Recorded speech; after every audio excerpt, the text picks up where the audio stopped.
नमस्कार, तुम्हां सगळ्यांचं मनपूर्वक स्वागत। नमस्कार, मैं आप सभी का दिल से स्वागत करता हूं।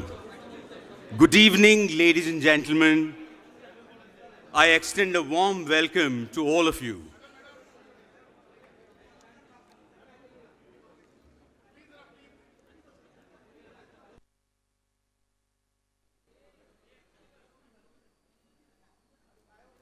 December 21st, 2017.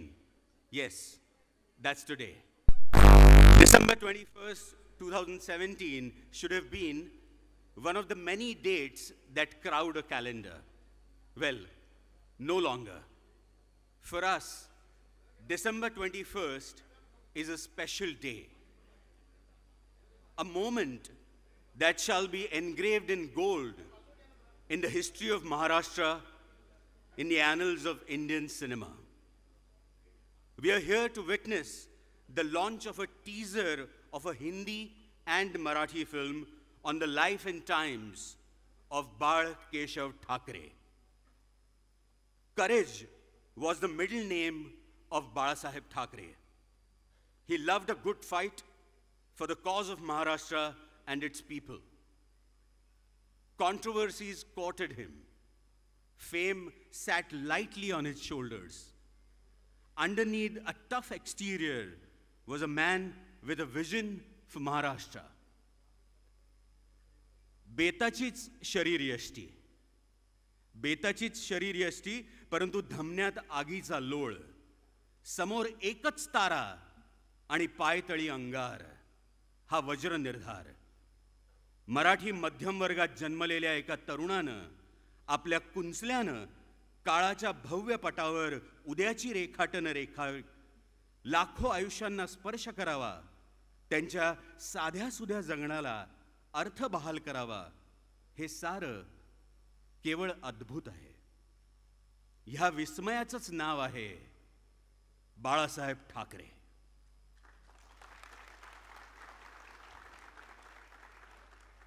समकालीन भारत के इतिहास में बाला साहेब ठाकरे जी का अनन्य स्थान है और रहेगा. अग्निशिखा की भांति उनका व्यक्तित्व, समाज और समय के कालकूट को वे सहज पी गए. संकीर्ण राजनीति से परे हटकर भारत को शक्तिमान राष्ट्र बनाने का उनका स्वप्न हमारे सबके लिए प्रेरणादायी है. कठोर परिश्रम और अविचल निष्ठा ये बाला साहेब के जीवन का मर्म है. ऐसा अनुपम जीवन रुपहले पर्दे पर साकार हो, ये कईयों की इच्छा थी. बाला साहब के शिष्य, शिवसेना के सांसद एवं सामना के कार्यकारी संपादक श्री संजय जी राउत ने मन में ठान ली और वे काम में जुट गए. इसलिए आज के दिन का महत्व है. आज 21 दिसंबर के दिन हम बाला साहेब ठाकरे की जीवनी पर बन रही फिल्म का टीजर देखने हेतु यहां जमा हुए हैं. बाला साहब भारत के दिग्गज नेता थे. स्वाभाविक बात है कि सिनेमा का टीजर के विमोचन के लिए उन्हीं के जैसा कद्दावर व्यक्तिमत्व हो. आदरणीय अमिताभ जी के सिवाय अन्य नाम का विचार केवल असंभव था. एक बिग बी पर सिनेमा होने जा रहा है और इसकी घोषणा दूसरा बिग बी करे, यह सर्वथा उचित है. अमिताभ जी ने हमारी विनती का तुरंत स्वीकार किया, हम उनके आभारी हैं. मैं आदरणीय अमिताभ जी से प्रार्थना करता हूं, आपण सर्वजण स्तंभित झालो. हा केवळ एक चमत्कार आहे. बाळासाहेब हे केवळ एक व्यक्ती नव्हते, ते एका काळाचं अपत्य होतं, ज्यांचा जन्म काळाची गरज होती आणि इथून पुढे सुद्धा राहील. म्हणूनच या चित्रपट रूपी महागाथेचा श्री गणेशा आज आपण करतोय. मी महानायक श्री अमिताभ बच्चन, शिवसेना प्रमुख श्री उद्धवजी ठाकरे आणि सन्माननीय संजयजी राऊत यांना मंचावर येण्याची विनंती करतो.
Thackeray,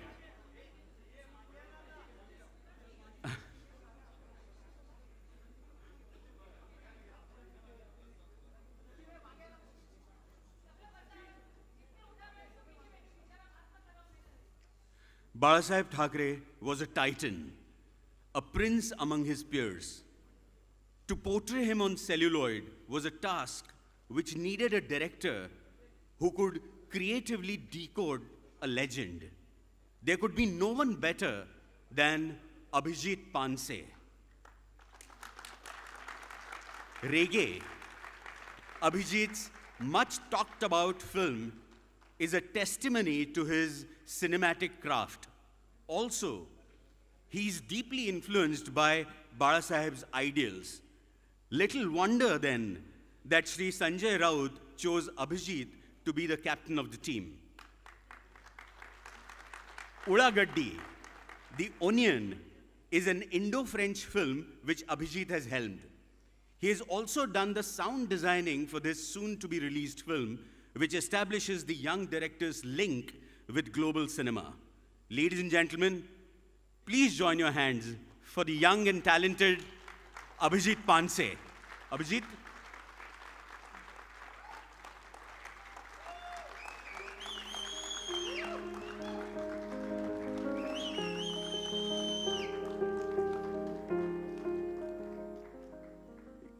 Given the alarmingly high testosterone level of Hindi cinema, there was predictably enormous curiosity as to who would portray the lead role.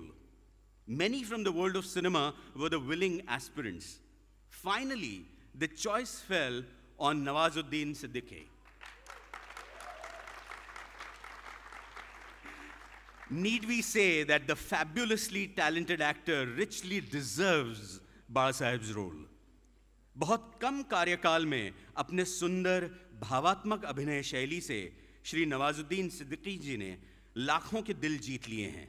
वे फिलहाल मॉरिशस में शूटिंग कर रहे हैं, इस कारण आज यहाँ उपस्थित नहीं हैं। श्री नवाजुद्दीन सिद्दीकी अपनी बात वीडियो के माध्यम से कह रहे हैं। आइए देखते हैं ये वीडियो। नमस्कार, मैं हूं नवाजुद्दीन सिद्दीकी। आज का दिन मेरे लिए बहुत अहम है। अहम इसलिए क्योंकि आज हमारा टीज़र रिलीज़ हो रहा है और मुझे ऐसी महान शख्सियत का रोल करने का मौका मिला है जिसको दुनिया का कोई भी एक्टर करना चाहेगा, क्योंकि उनकी शख्सियत ही ऐसी थी, उनका व्यक्तित्व ही ऐसा था। मैं इस भरोसे के लिए माननीय श्री संजय राउत जी को बहुत बहुत धन्यवाद देना चाहता हूँ, उनका आभारी हूँ। और उसकी सम्मति दी माननीय श्री उद्धव ठाकरे साहब ने, उनका बहुत बहुत आभारी हूँ। हमारे डायरेक्टर अभिजीत फान से पूरा भरोसा है मुझे कि हम इस बायोग्राफी को अप टू द मार्क ले जाएंगे। और खुशी की बात यह है कि आज जो ये टीज़र रिलीज़ कर रहे हैं वो महानायक श्री अमिताभ बच्चन जी का बहुत बहुत धन्यवाद। सगळ्यांना हा प्रश्न पडला असेल की अरे हा मराठी कसा बोलेल। मी त्यांना खात्रीने सांगतो, बाळासाहेब ठाकरे मला प्रेरणा देतील, आशीर्वाद देतील आणि त्यांची लाडकी भाषा मराठी माझ्यावरही तेवढाच प्रेम करेल। जय हिंद, जय भारत, जय महाराष्ट्र। जींना विनंती करतो की आम्ही ठाकरेचं एक पोस्टर तयार केले, त्याचं अनावरण तुमच्या हस्ते व्हावं अशी इच्छा आहे।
आदरणीय बाळासाहेब ठाकरेंना प्रणाम, मानाचा मुजरा. मंचावरील सन्माननीय आपल्या सगळ्यांचे प्रिय अमिताभ बच्चनजी, सन्माननीय उद्धव ठाकरे साहेब आणि आपण सर्व उपस्थित बाळासाहेब ठाकरेंचे प्रेमी. मैं महानायक जी का आभारी हूँ कि आप यहाँ आए और हमें आशीर्वाद देने के लिए आप यहाँ आए हैं. फिल्म के बारे में मैं ज़्यादा तो नहीं बोलूँगा, लेकिन मैं इतना ही कहूँगा जो आपने देखा है वो सिर्फ टीज़र है, फिल्म अभी बाकी है. कोशिश करूँगा कि बाला साहब का एक अच्छा बायोपिक बने, मेरे से एक अच्छा काम हो. पूरी ज़िंदगी मेरी बाला साहब के साथ गई, उनका आशीर्वाद रहा, और जो भी मैं बन पाया हूँ अब तक वो बाला साहब की कृपा से ही बन पाया हूँ. जैसे मुझे किसी ने अभी पूछा, मीडिया ने, तो मैंने कहा कि मैं पत्रकार बना वो भी बाला साहब ने बनाया, मैं संपादक बना सामना जैसे एक अखबार का वो भी बाला साहब ने बनाया, मैं सांसद बना वो भी बाला साहब ने बनाया, मैं शिवसेना जैसे एक बड़े पार्टी का नेता बना वो भी बाला साहब ने बनाया, और आज मैं फिल्म के निर्माण में आया हूँ वो भी बाला साहब ने ही मुझे प्रेरणा दी और बाला साहब ने बनाया है. आपल्या सगळ्यांचं आयुष्य गेले 50 वर्ष बाळासाहेबांच्याच सावलीखाली आपण वावरत राहिलो. माझंही राहिलं तसंच. गेले अनेक वर्ष मी प्रयत्न करत होतो. जेव्हा जेव्हा मी गांधी चित्रपट पाहत होतो किंवा नेल्सन मंडेला पाहत होतो, ये 2 फिल्में देखने के बाद मुझे हमेशा लगा कि इस प्रकार की एक बायोपिक हमारे राजनीति के महानायक बाळासाहेब ठाकरे जी के ऊपर बननी चाहिए. बाळासाहेबांचं संपूर्ण आयुष्य हे अत्यंत पारदर्शक आणि प्रखर होतं. त्यांनी काहीच लपवलं नाही आपल्या लोकांपासून. खुले मैदान में हो, इंटरव्यू में हो, बाला साहब ने अपनी ज़िंदगी की पूरी कहानी लोगों के सामने रखी, कुछ छुपाया नहीं. तो मैं ये कोशिश करूँगा बड़े स्क्रीन पर भी बाला साहब की ऐसी ज़िंदगी रहे, ऐसी कहानी रहे, जिससे बहुत से पहलू शायद किसी को मालूम न हो, शायद मालूम भी होंगे. एक अच्छी टीम हमने बनाई है. हम कोशिश करेंगे 2019 में पूरे देश में नहीं पूरे विश्व में इस फिल्म का वर्ल्ड प्रीमियर हो और पूरे विश्व में बाला साहब. मैं तो ये भी सपना देखता हूँ, जैसे गांधी ऑस्कर तक पहुँचे, ऑस्कर मिला, वैसे हमारे ये फिल्म है ठाकरे को भी ऑस्कर का दरवाज़ा खुला हो जाए और इस हमारे महानायक को विश्व में मान्यता मिले. मैं उद्धव जी से और बच्चन साहब से प्रार्थना करूंगा, आप हमें आशीर्वाद दीजिए इस प्रोजेक्ट के लिए. मेरी बात सिर्फ इतनी है कि बाला साहब ठाकरे सिर्फ एक बार पैदा होते हैं. हम भाग्यशाली है कि हमने बाला साहब को देखा है, बाला साहब के साथ हमने काम किया है, उनके विचारों को समझा है. इस फिल्म में भी मैं यही कहने की कोशिश करूंगा कि बाला साहब ठाकरे बार बार नहीं बनते, और आने वाली पीढ़ी के लिए, आने वाली हमारी नौजवान पीढ़ी के लिए बाला साहब जैसे व्यक्तित्व प्रेरणा देते रहे, उनका संघर्ष, उनका जीवन का संघर्ष, उनका राजनीतिक संघर्ष, एक सामान्य आदमी से एक महानायक, एक लोक नेता, देश के राजनीति के महानायक बनने तक का जो संघर्ष रहा वो हमें हमेशा प्रेरणा दे, यही मेरी तमन्ना रही और इसलिए मैं इस फिल्म निर्माण में आया हूँ। बस आप सबका आशीर्वाद रहे। जय हिंद, जय महाराष्ट्र।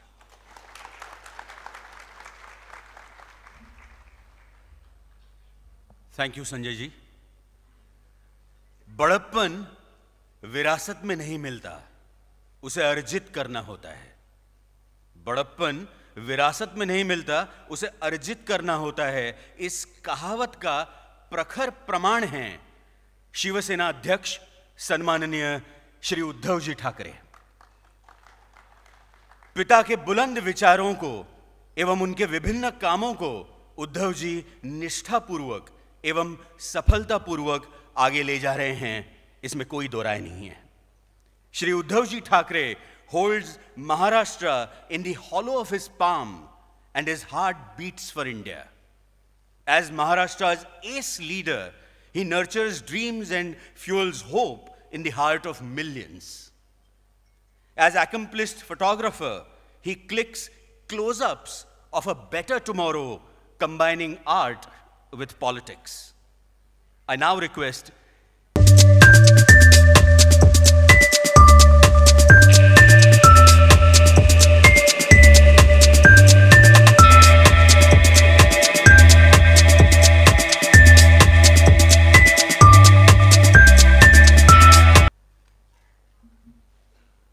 संजयला आता ला बोलून टाकलेलं, त्याच्यामुळे जी कसं बोलायचं, तरी माननीय संजयजी आणि उपस्थित बांधवांनो आणि भगिनींनो,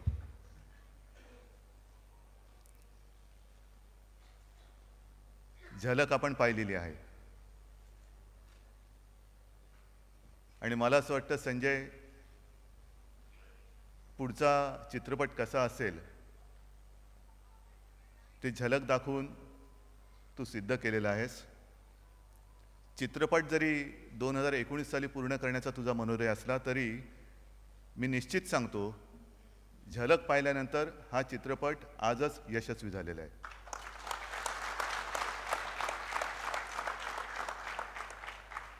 विषय कठीण आहे, कारण शिवसेना प्रमुखांवरती चित्रपट काढण्याचा मनोदय अनेकांनी माझ्याकडे व्यक्त केला। हे एक मोठं शिवधनुष्य आहे, कारण शिवसेना प्रमुख आणि त्यांच्यावरचा चित्रपट हा एखाद्या हिरो हिरोईनचा पिक्चर नाही आहे, तर हा चित्रपट सर्वसामान्यांना हिरो बनवणाऱ्याचा हा चित्रपट आहे। सर्वसामान्य माणूस जो पिचला होता, खचला होता, त्याला एक आत्मविश्वास देऊन, एक बळ देऊन ताठ पाटकण्याने उभं करणाऱ्या एका महानायकावरती हा चित्रपट आहे। आणि हा असा काही खूप जुना, बरेच काही वर्ष लोटलेत त्या काळाला, असंही काळ नाही आहे। एक गोष्ट खरी आहे की शिवसेना प्रमुखांनी कधी आपलं आत्मचरित्र लिहिलं नाही। ज्या ज्या वेळेला हा विषय निघाला त्या वेळेला त्यांनी सांगितलं की मी मैदानातला माणूस आहे, पुस्तक बनवून कपाटात राहणारा मी माणूस नाही आहे, मी मैदानातला माणूस आहे। जे काय आहे संकट असेल त्याच्या छातडावरती चालून जाणारा असा हा आपला नेता। आणि मग विचार असा येतो की नेमकं चित्रपटामध्ये काय दाखवलं जाणार किंवा काय दाखवायचं। अनेकदा आपण अनेक व्यक्तिमत्वावरचे चित्रपट पाहिलेले आहेत। सर्वसाधारणतः एक जन्मवर्ष असतं आणि अखेरचा दिवस असतो आणि मध्ये एक डॅश असतो, म्हणजे एखाद्याचं जन्मवर्ष असतं, समजा जसं आता 1927 आणि 2012, आपण त्या 2 वर्षाला महत्त्व देतो, पण मध्ये जो एक डॅश असतो खरं महत्त्व त्या डॅशला असतं, कारण ते त्याचं आयुष्य असतं। आणि हे आयुष्य हे नुसतं स्वतःसाठी जगणारे अनेक लोक असतात, पण दुसऱ्यासाठी जगणारी जी लोक असतात त्यांच्यावरती चित्रपट करणं हे फार मोठं काम आहे। आणि मला आठवते संजय, काही जणांनी हा पूर्वीसुद्धा प्रयत्न केला होता। नाटक एक मी बघितलं होतं, म्हणजे बघण्याचा प्रयत्न केला होता। त्यावेळेला शिवसेना प्रमुख होते आणि मला त्यांनी सांगितलं की अरे उद्धव जाऊन बघून रे काय केले, जरा बघ तर खरी। आणि आता शिवसेना प्रमुख म्हटल्यानंतर कसं करारी व्यक्तिमत्व, मग तो जो काही एक तो जो त्यातला शिवसेना प्रमुखांचं काम करणारा जो एक हे होता कलाकार, तो नुसता इथून तिथे जाताना आम्ही ठाकरे आम्ही ठाकरे. मग घरी आल्यानंतर मला बाळासाहेबांनी विचारलं, काय रे बघितलंस का? म्हटलं असं असं आहे. असं तुम्ही घरात फिरता का? तो बोलले नाही असं आहे.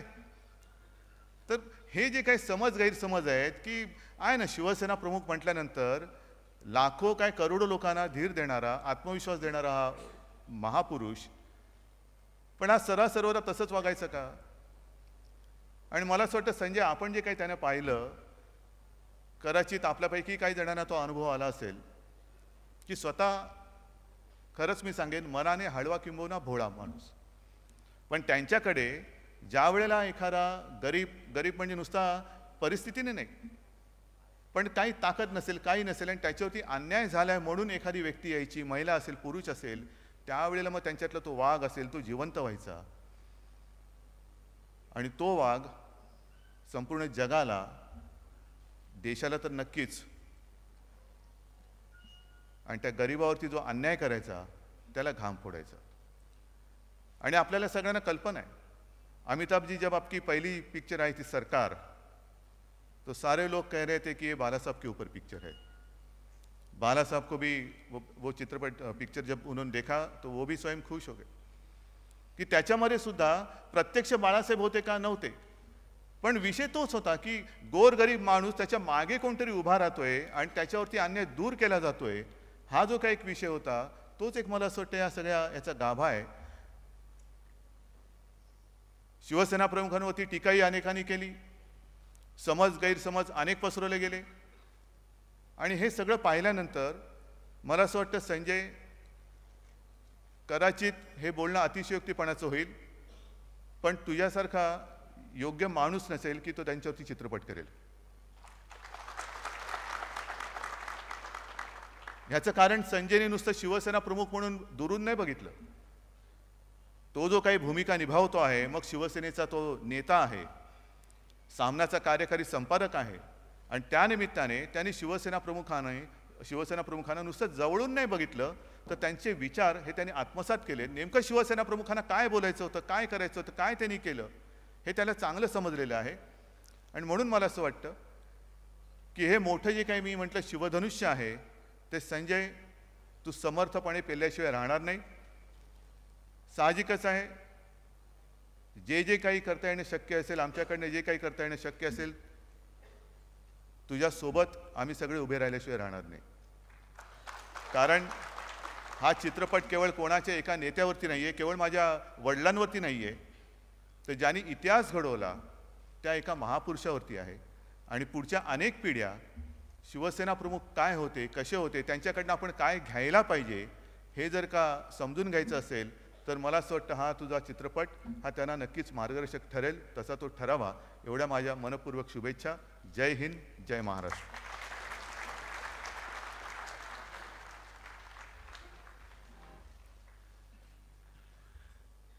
देवियों और सज्जनों, कहते हैं कि मनुष्य जन्म से श्रेष्ठ होता है या फिर श्रेष्ठता उस पर थोपी जाती है.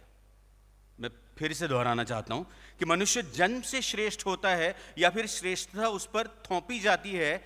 इन दोनों तथ्यों के पुल पर खड़े हैं आदरणीय Shri Amitabh Bachchan. He is far beyond praise and criticism. Superlatives begin to blush in his presence. Shri Amitabh Bachchan ये एक विशेषण है जिससे समूचे भारत का परिचय होता है. सिनेमा और कला की दुनिया में अमिताभ बच्चन ये एक क्रियापद हैं. कृतिशील कर्मवीर श्री अमिताभ जी से मैं विनती करता हूं कि वे सभा को संबोधित करें.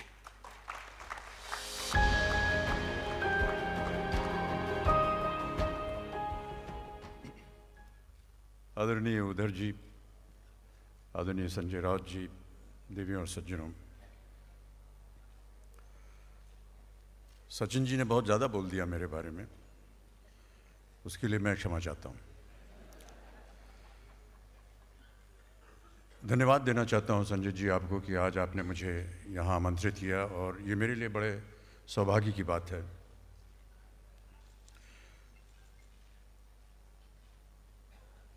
बाला साहब के साथ मेरा बहुत ही एक निजी पारिवारिक संबंध रहा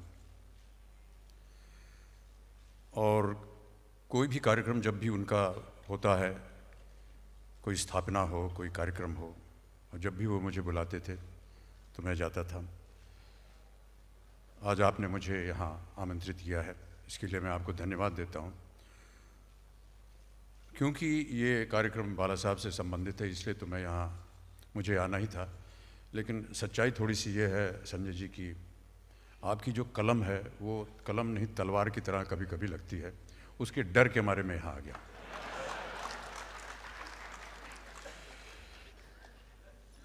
बाला साहब के बारे में ये फिल्म बनेगी और उनके चरित्र, उनके व्यक्तित्व, उनके जीवन के बारे में जो कुछ भी कहा जाएगा वो आप फिल्म में देखेंगे। एक मेरा अनुरोध था आपसे संजय जी की इस फिल्म को केवल 3 घंटे के मत रखिएगा। बाला साहब का जो व्यक्तित्व है वो 3 घंटे के अंदर सीमित नहीं किया जा सकता। और मैं चाहूँगा कि जी बिल्कुल, और मैं चाहूँगा कि इसके कई सारी सीरीज़ बने, 10-12 सीरीज़ बने, 3-3, 4-4 घंटे की सीरीज़। आजकल तो वेब सीरीज़ पे सब देखते हैं इसे। उनका पूरा जो व्यक्तित्व है उसे सही तरह से व्यक्त करने के लिए इसे आपको बहुत समय चाहिए होगा। तो ये आपसे प्रार्थना है कि केवल इसे 3 घंटे के लिए सीमित न रखें। बाला साहब के साथ मेरा हमेशा मैंने माना कि एक पारिवारिक संबंध रहा है, और पारिवारिक इसलिए रहा है क्योंकि जिस दिन से मैं उनसे मिला, न जाने क्यों उनको लगा कि मैं उनके परिवार का एक सदस्य हूँ। ये उनकी उदारता थी, ये उनका बड़प्पन था। और मुझे इस बात का उदाहरण तब मिला जब तकरीबन 40 साल पहले जब उनसे मिलने का मुझे अवसर मिला, तो मेरा विवाह अभी उन्हीं दिनों हुआ था। तो उन्होंने फ़ोन किया कि तुम्हारा विवाह हो गया है, मैं तुम्हारी पत्नी से मिलना चाहता हूँ, तुम घर आओ। तो मैं मातुश्री गया जया को लेकर, और आई ने जिस तरह से जया का वहाँ पर स्वागत किया अपने घर में, वो ऐसा स्वागत था जैसे आई अपनी स्वयं बहू का स्वागत कर रही हूँ अपने घर में। उस दिन से मैंने मान लिया कि बाला साहब जो हैं वो मेरे पिता समान हैं, बुजुर्ग हैं, और मेरा संबंध इनके साथ हमेशा पारिवारिक ही रहेगा। कई ऐसे उदाहरण आए जीवन में हमारे जब बाला साहब ने एक परिवार के सदस्य की तरह अपना स्नेह और प्यार मुझे दिया। बातें तो बहुत सी हैं, लेकिन कुछ ऐसी चीज़ें हैं जो कि बहुत ही व्यक्तिगत हैं और बहुत से लोगों को शायद पता भी ना हो। 1982 में जब कुली के दौरान मैं घायल हुआ और कुछ दिन बेंगलोर में बेहोश रहा, वहाँ से जब ये तय हुआ कि वहाँ से मुझे मुंबई लाया जाएगा, तो बेहोशी के आलम में मुझे हवाई जहाज़ में बैठा के जब यहाँ मुंबई लाए, बरसात का मौसम था, बहुत तेज़ बारिश हो रही थी, और सीधे एयरपोर्ट से मुझे ब्रीच कैंडी हॉस्पिटल ले जाना था। उस समय कोई भी एम्बुलेंस नहीं मिली मुझे ले जाने के लिए, लेकिन बाला साहब की शिवसेना एम्बुलेंस जो थी वो आई मुझे एयरपोर्ट पे लेने के लिए, और मैं हमेशा कृतज्ञ रहूँगा, क्योंकि अगर उस दिन उस वक्त वो एम्बुलेंस ना आई होती तो शायद और मेरी इस अवस्था गंभीर हो सकती थी। मेरे जीवन में कई बार ऐसी अवस्थाएं आई जहाँ पर बहुत सारे आरोप लगाए जाते थे मुझ पर, और हर बार जब ऐसा हो तो बाला साहब मुझे फ़ोन करते थे और पूछते थे ये क्या है, ये सही है या गलत है, तुम आओ, मैं तुमसे बात करना चाहता हूँ। तो एक ऐसा एक आरोप लगा था मेरे ऊपर और मेरे परिवार के ऊपर, तो उन्होंने मुझे बुलाया और कहा तुम बैठो मेरे सामने और मैं तुमसे एक प्रश्न पूछूंगा, तुम मुझे बताओ, सच सच बताओ, ये जो हो रहा है ये सही है या गलत है, और सच बोलना। मैंने कहा बाला साहब इसमें कोई तत्व नहीं है, बेकार है ये, तुम सच कह रहे हो कि नहीं? मैंने कहा जी हाँ मैं सच कह रहा हूँ, बस अब घबराने की बात नहीं है। अभी बाहर तूफान चल रहा है तुम अभी घर में बैठे रहो, ये तूफान बहुत जल्द ख़त्म होगा और जैसे ही ये ख़त्म होगा तब तुम बाहर निकलो, और जब तुम बाहर निकलोगे मैं तुम्हारे साथ हूँगा। उतना सहारा उस समय किसी और इंसान ने मुझे नहीं दिया। इसीलिए हमेशा बाला साहब के मन में और मेरे मन में उनके प्रति बहुत ही आदर रहा है। बाला साहब जब अपनी आखिरी सांसें ले रहे थे तो उनके कमरे में जाने का अवसर मुझे उद्धव जी ने दिया। बाला साहब थे, उनके साथ एक कोई सहयोगी था, आदित्य थे और मैं था। एक इंसान को जिसको हमने इतना प्रबल देखा हो, आज शैया पे लेटा हुआ है और कुछ बोल नहीं पा रहा है, ये असह्य दृश्य था। और प्रार्थना हम लोग करते जा रहे थे कि कहीं ना कहीं कुछ हो जाए ऐसी कि वो जीवित हो जाए हमारे सामने, लेकिन ईश्वर की जैसी कृपा थी। वो क्षण मैं नहीं भूल पाता हूँ, और कभी भी इस तरह मैं नहीं चाहता था कि बाला साहब को इस अवस्था में देखूं। इतने प्रबल, इतने जोशीले, आज ऐसी शैया पर पड़े हैं और आखिरी सांसें ले रहे हैं। लेकिन एक और आश्चर्य की बात उस दिन मैंने उनके कमरे में देखी। मुझे पता था कि बाला साहब का स्नेह है मेरे प्रति, लेकिन मैंने देखा कि जहाँ वो लेटे हुए थे, सर के उनके दाहिने तरफ एक तस्वीर थी, और वो तस्वीर मेरी थी। और मैं बहुत ज़्यादा कृतज्ञ हूँ कि मैंने कभी इसका अनुमान नहीं लगाया था कि बाला साहब कितना स्नेह और प्यार करते हैं मुझे। उस छवि को देख करके मैं बहुत गदगद हुआ, और वो दृश्य हमेशा मेरे सामने रहेगा। मैं प्रणाम करता हूँ, चरण स्पर्श करता हूँ, नमन करता हूँ ऐसी शख्सियत को। बधाई देता हूँ संजय जी आपको कि आपने ये एक बीड़ा उठाया है, और मेरी शुभकामनाएं हमेशा आपके साथ हैं। यदि कभी भी इस फिल्म के बनाने के दौरान आपको लगे कि मेरा उसमें कोई सहयोग हो सकता है किसी भी प्रकार से, तो आप अवश्य बोलिएगा, मैं अवश्य उसमें भाग लेने का प्रयत्न करना चाहूँगा। बहुत बहुत धन्यवाद।